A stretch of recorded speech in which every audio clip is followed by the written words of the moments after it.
Good afternoon, everyone. Andy Jacob here with the DotCom Magazine Entrepreneur Spotlight Series. I have a fascinating show today. Really excited about having Mr. Toby Ward on the show today. You know, he is the founder and president of Prescient Digital Media. And let me tell you, Toby is a worldwide leading expert in the intranet. And I'm so excited to have Toby on the show today. I have so many questions to ask him about the intranet, how it works, what's been going on over the past 20 years, and what he's been doing at Prescient has been so remarkable with over 200 clients that really have leaned on his company and his expert team to really reinvent their intranet. So Toby, thank you so much for coming on the DotCom Magazine Entrepreneur Spotlight Series today. Thank you for having me. Appreciate it. Toby, it's always exciting when we get experts in the field of their particular space. And in your particular case, Toby, you know, the internet is really something that you're a worldwide leading expert on. So let's pull the lens back to 30,000 feet, as we always do at the beginning of the show, and tell us about Prescient Digital Media. Well, I formed Prescient Digital Media just over 20 years ago, 20 and a half years ago in 2001, towards the middle of, or at the time, it seemed to be the beginning of the dot-com meltdown. I was working for a New York consultancy, and we were doing a lot of dot-com projects, but we did the odd intranet. And it seemed to me that it should actually be the opposite. Anyone can do a website. Very few actually do intranets, and no one actually focused on them or concentrated. But it seemed to me that businesses needed to get focused on how they were operating as a business and how they communicate with employees first and foremost before they do so with the public or their customers, because it's the employees that are the face of the organization. And no one was really doing it. So I decided to strive off on my own and form Prescient with the singular focus on intranets and what would become known as the digital workplace. I love it. You know, the digital workplace is really the sum of a company's, all of their digital tools used for work. And you know, the internet is really more than just one tool. And when used effectively, like you're able to do and what you're able to provide for your clients, it really changes the entire workplace. It really changes the entire vibe of the workplace. It really changes the power that the workplace has. So let's talk about that a little bit. When a company brings you in, Toby, and they want to upgrade or improve their intranet, part of the idea is that they want their workplace to be a better environment so that their employees can provide a superior service to their clients. So is that the way that it works? Absolutely. And more often than not, the clients that we work with may have an intranet that's 4, 6, 8, sometimes even 10 years old. So they're way beyond what would be seen as acceptable. And often employees are almost left as the poor second cousin, if you will. And we're talking about world leaders too, big names in business, from big banks to big brand names and cola companies and the like. So not all of them have a terrible intranet or poor digital workplace, but it does tend to play second fiddle to what they're doing elsewhere in the customer-facing world. That makes all the sense in the world. And obviously, Toby, you have worked with dozens of Fortune 500 companies and very big brand name companies, you know, including AMC, CBC, HSBC, Harvard Business, RBC Financial, USAA, and really dozens of other amazing organizations that have leaned on you for your expertise. So when we think about the CEO or the C-level executives, I would imagine that when their intranet is working well, when their intranet is working for their employees, when their intranet is working seamlessly, it makes for a better workplace environment. Is that what you see after you help so many companies get their intranet where it should be in this day and age? Absolutely. One thing that we've noticed with a great intranet or a great digital workplace is almost always the president or the CEO is very active with it, leads by example. He's doing town hall forums. He might be blogging. He might be using Yammer to send out messages. They're very active and plugged in, and they actually care about the state of the digital workplace and the intranet, which is typically the hub or the gateway to their digital tools, the meeting place, if you will, for everyone, that launch pad. And so when the CEO or the senior executive in charge is using it, others do too. Conversely, we have seen at those organizations that have the poorest, usually the C-suite is really tuned out. They're unplugged. They don't care. They're not using it. And people follow suit. The buck stops at the top and it trickles down to the lower levels. That's so interesting, Toby, that you mentioned that, because as you know, on the DotCom magazine Entrepreneur Spotlight series, we talk about corporate culture. And when we talk about corporate culture, it always starts at the top. So what you just mentioned is very interesting. And for companies thinking about improving their intranet, rewind what Toby just said, because he has found through his years of experience, obviously, that when the C-suite executives and the CEO and the people that are leading by example are using the intranet effectively, it makes for a much better experience for the employees. And that's what you want. You want your employees to have a great experience inside the company, inside the corporate culture, so that they then can give the superior service that the clients both expect and deserve. So is that the way in which you approach things when a company calls you, Toby, and they say, hey, we've heard about Prescient. We know that you're a leader in the field. We want you to help improve our intranet. What does that conversation sound like? What does it sound like, Toby, when you're talking to these people, and what kinds of questions do you ask them to make sure that you can help them to improve their intranet? Yes, usually the typical call goes like this. They say, well, we heard about you and our intranet sucks, but we don't know what to do. Where do we start? And so I'll ask a lot of questions about how they're communicating with staff today. What are staff using? What does the existing intranet look like? What other digital tools? How much are you using email? How much are you using Teams or other video conferencing tools like Zoom, etc.? And how does it all work? And what sort of plan is in place? And usually there's no plan. And that's the big issue. And there's usually no end owner to these tools. So it really starts with a sound plan, like any business, and with sound governance, with an ownership and management model that is explicitly laid out and everyone knows it. Because if you're just going willy-nilly Wild West, well, that's what you're going to end up with, something that's poor and is not perhaps best reflecting the culture of the organization or its desires or focus or aspirations for where it wants to be in the future. And if you think about it, really, employees, they're the one who are selling and serving your customers. So you want them to be as happy as possible. You want them to be as informed as possible. But if they're not, are they really delivering the best products and services for your organization if you're not doing so internally inside your own house? And so we do tend to start the conversation at 50,000 feet around planning and governance. And then we start to get down slowly towards the user experience and then the underlying technology.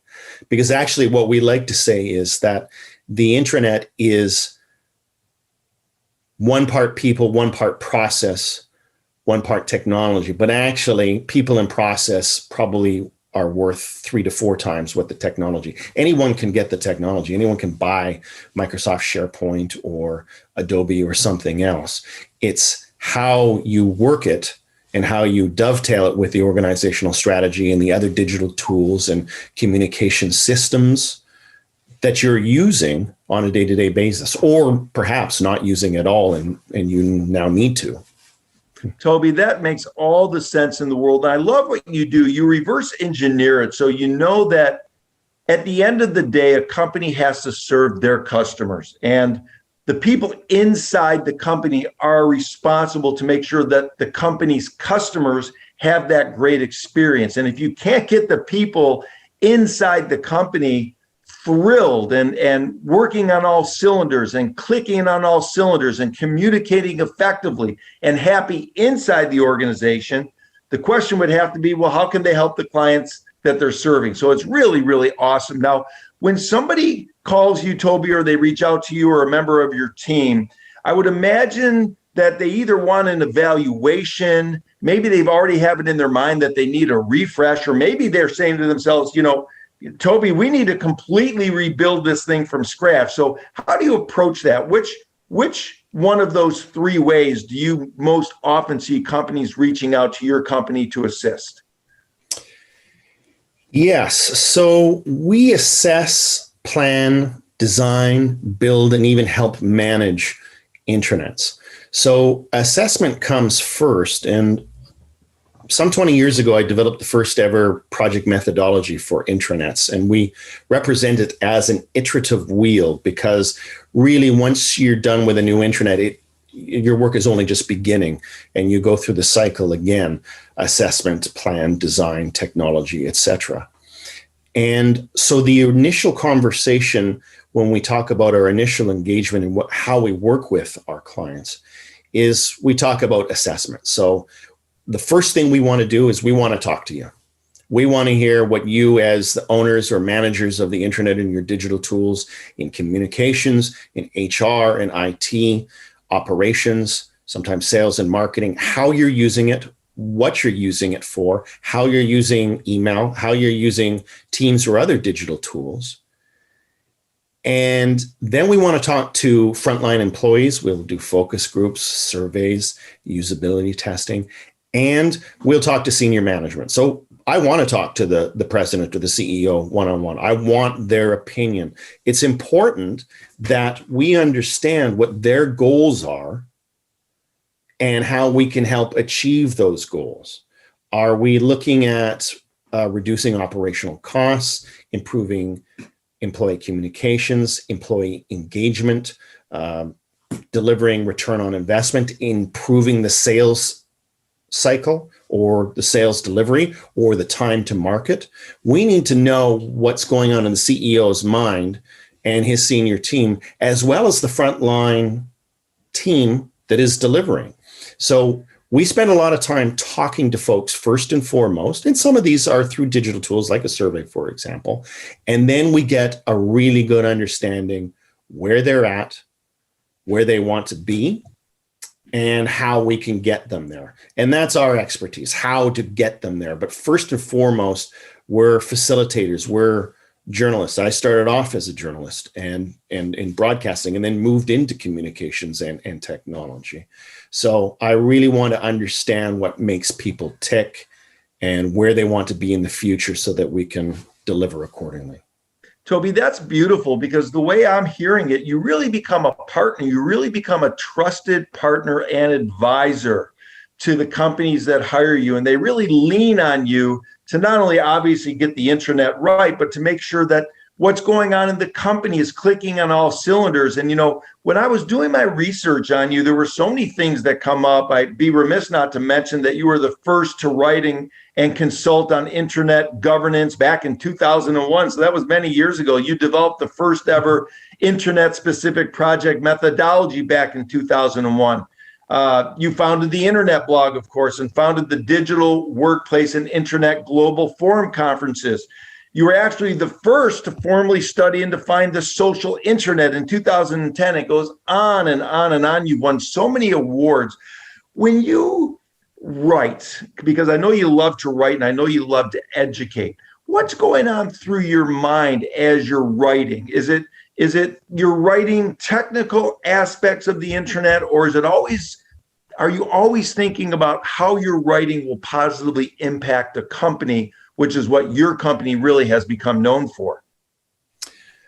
I do a lot of writing. I have written a lot, although not so much during the summer months. and not so much in the last year due to the fact that we're just so busy working with clients, it hasn't afforded much time. But when I write, I'm typically taking a typical customer scenario or an anecdote or a story from an existing client or a current client and spinning it out into a story. For example, a client who came to us, they spent $5 million on their intranet, and the day it went live, it crashed the system and it never worked again. And now they had to start from scratch. So they hired us and brought us in. What did they do wrong? Well, they didn't do any of that assessment stuff. And they didn't have a plan. They just got the technology and just went. And so, that's a bad, harsh case scenario. And most organizations don't have a story like that. But there are lessons to be learned from each of these clients and each of these stories that you can apply, like any business or any form of consulting, to other engagements and to other clients. And so I start with client stories a lot. It may not identify who that client is because sometimes they're embarrassed and or shy and or just very proprietary about what they do internally because they don't want to give away the keys to the house or the cottage with respect to the competition and what they're doing and how they're successful. Because let's face it, a lot of the clients that we work with, Fortune 500 and 1000 types, are very successful and they are very competitive. But if we can relate little stories and little anecdotes from this client and this project and that project, then people can start to relate to their situation and their environment, their digital workplace, their intranet, and the communications and operations that they're doing internally inside their organization, whether it's a large Fortune 500 or a government agency or sometimes a nonprofit, which we work with as well. That's great, Toby. And when you're mentioning that, I think of you as someone that I call a shapeshifter. I think of you as someone that I would call a zeitgeist that really understands this internet and the digital workplace. So let's talk about the digital workplace.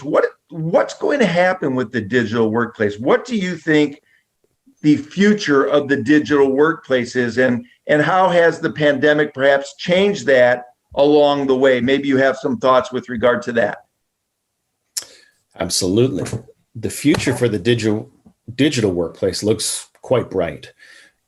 More and more organizations are relying on it than ever before. And more of us are working from home in our bedrooms at our kitchen counter. And to do that, you have to have strong digital tools. You have to have a strong digital workplace. And therefore, you have to have a really strong and effective intranet to serve as that launch pad, the cohesive glue that holds those and brings those digital tools together, because you cannot work in isolation. The intranet and Teams and Yammer and whatever else that you're using, email, CRM, ERP, etc., in isolation. There should, in fact, be a cohesive strategy as to what you use when. For example, in Office 365, there's a lot of tools. There is confusion as to when do I use Yammer versus Teams versus a team site versus SharePoint versus whatever. So there has to be a plan, and you have to have people sort of buy into it. So the future does look bright, but it's going to take us some time to get there because not all organizations are equal with respect to this. And let's face it, there are a lot of presidents and CEOs out there that are gray hairs. They've been around for a while, and they don't necessarily buy into the technology the way that, for example, millennials do. And now millennials are approaching 30, 35, sometimes 40% of the workforce. So there's a bit of a gap there, a culture gap, and a bit of an investment gap as well, because COVID did put a slowdown on some things. People realized that their digital workplace was not quite in the order that it should be, working at the rate that it should be and the efficiency that it should be. But they're also, in some cases, some businesses were being hit hard. And therefore, with a reduction of revenue comes a reduction in expenses and what they're spending internally on stuff like technology and communication systems. So there's a little bit of a lag, but there's a lot of interest. We've actually never been busier. So the future does look bright. And where it evolves from here, we'll have to see.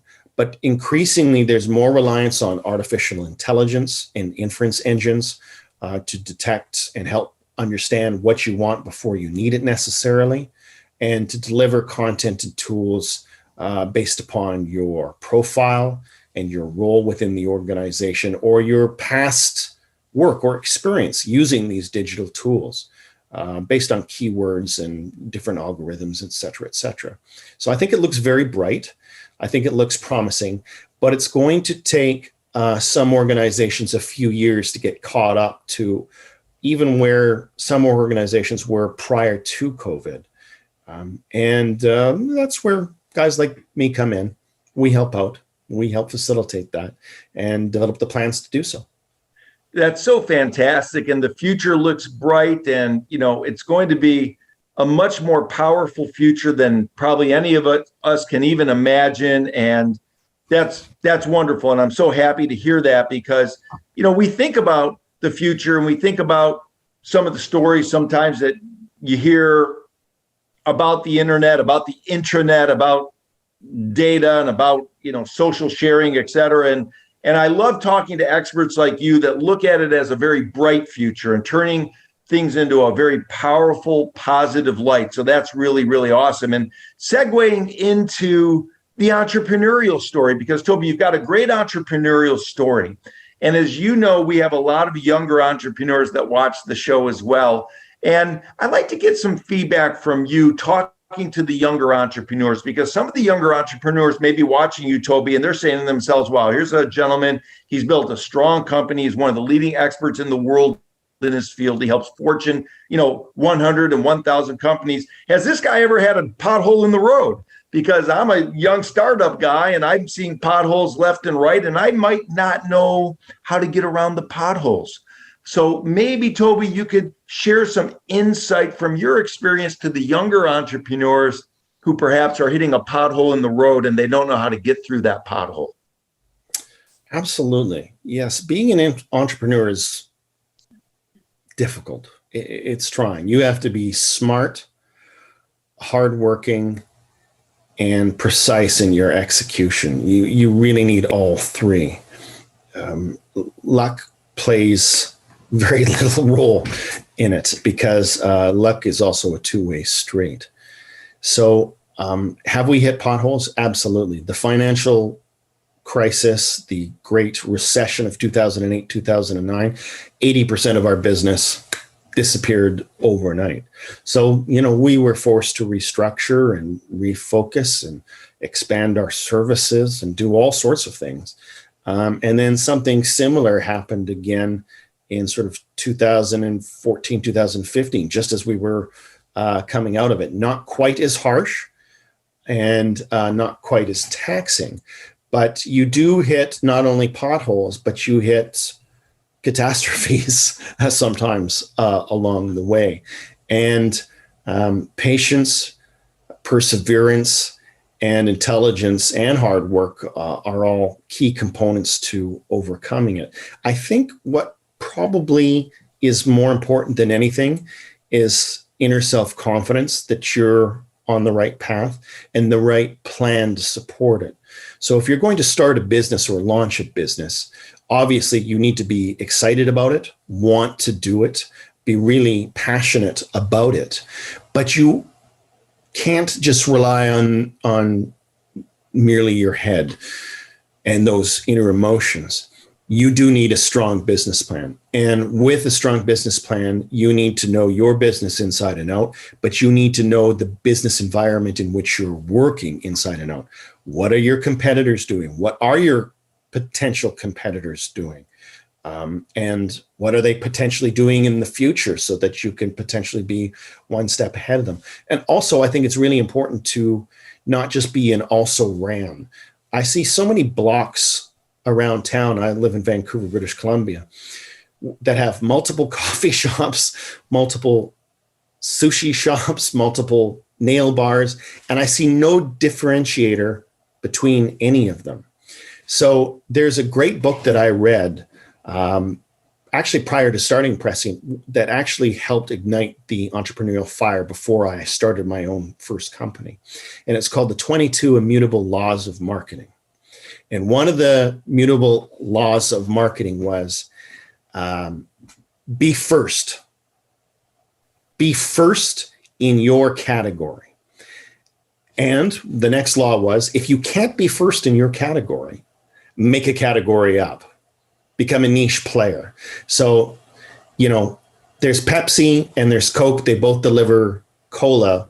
Pepsi's never quite been able to make up that gap, but they tried to be the choice of a younger generation to sort of market to the younger, so that they kind of stuck around as a result.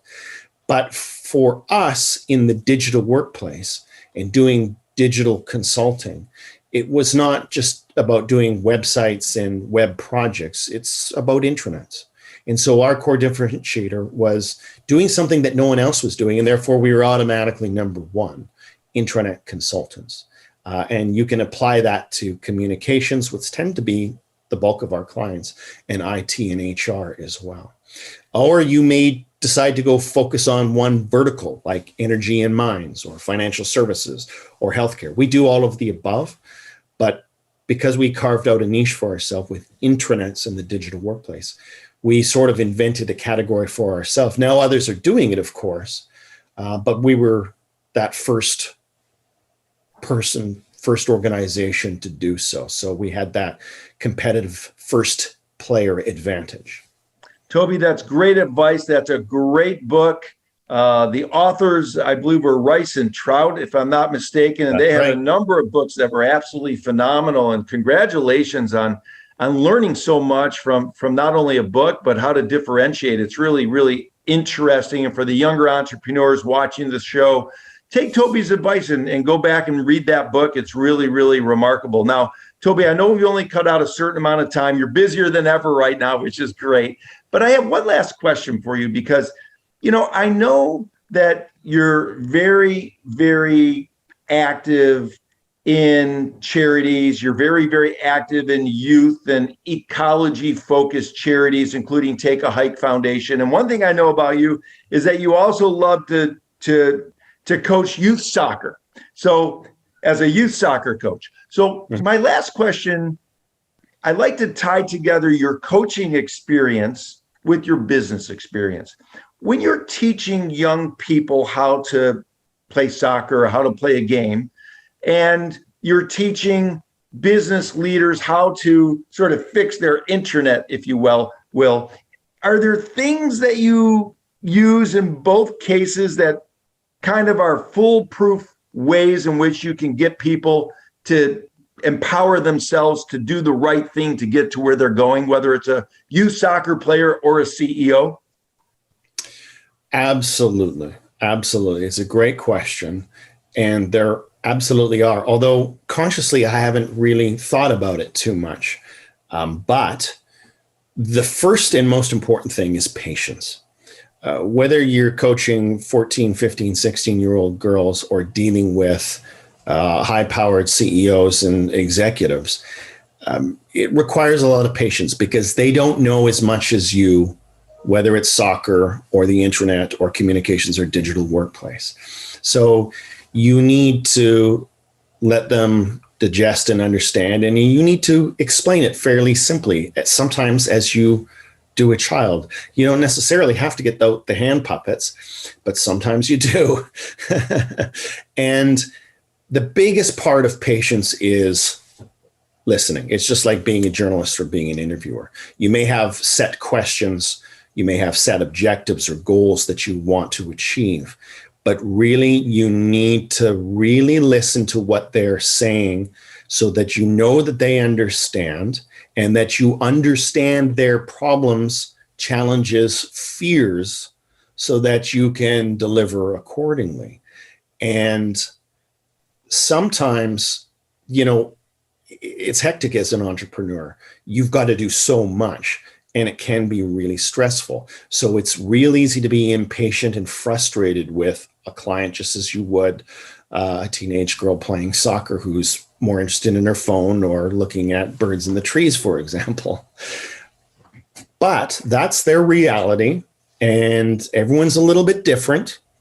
And you really have to zone in on what's motivating them and where they want to go, and really understand who they are to get them there. And that's a big part of the people and process that we talked about with intranets and the digital workplace, because the technology's there. It's actually quite simple. I mean, it's complicated behind the scenes, the stuff that you don't have to worry about. That's all been taken care of for you by Microsoft and Adobe.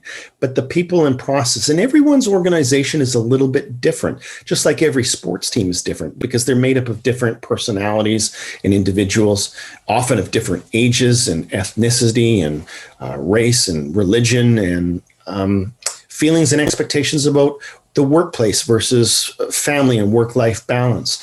So the more you listen, the more you understand, the more you can deliver on what's important to them, and then deliver the end results, the end goals, whether that's a goal or a win or a great intranet. That's a great answer. I know I put you on the spot with that question, Toby, but wow, that's really a great, great answer, to listen so that you can learn what the needs and wants of whether it's the soccer player or the CEO that you're speaking with, so that you can formulate a game plan for them that resonates to them, that resonates in a way that they understand it, so that they can get from point A to Z. It's really, really remarkable. Toby, I know that we've only cut out a certain amount of time today, and I'm going to have you back on the show because I have so many questions, additional questions that we haven't even gotten to about what you're doing and the way in which you're able to really empower the companies that you work with. But I know I have to let you go because there's so many companies that are reaching out to you, and you're helping so many companies with their intranet and really what's happening inside their company to empower their employees and their workplace so that they then can provide the superior service to their clients that they both expect and deserve. So Toby, I wanted to take a moment and just thank you so much for coming on the DotCom Magazine Entrepreneur Spotlight Series today. Thanks for having me. Pleasure. Always a treat.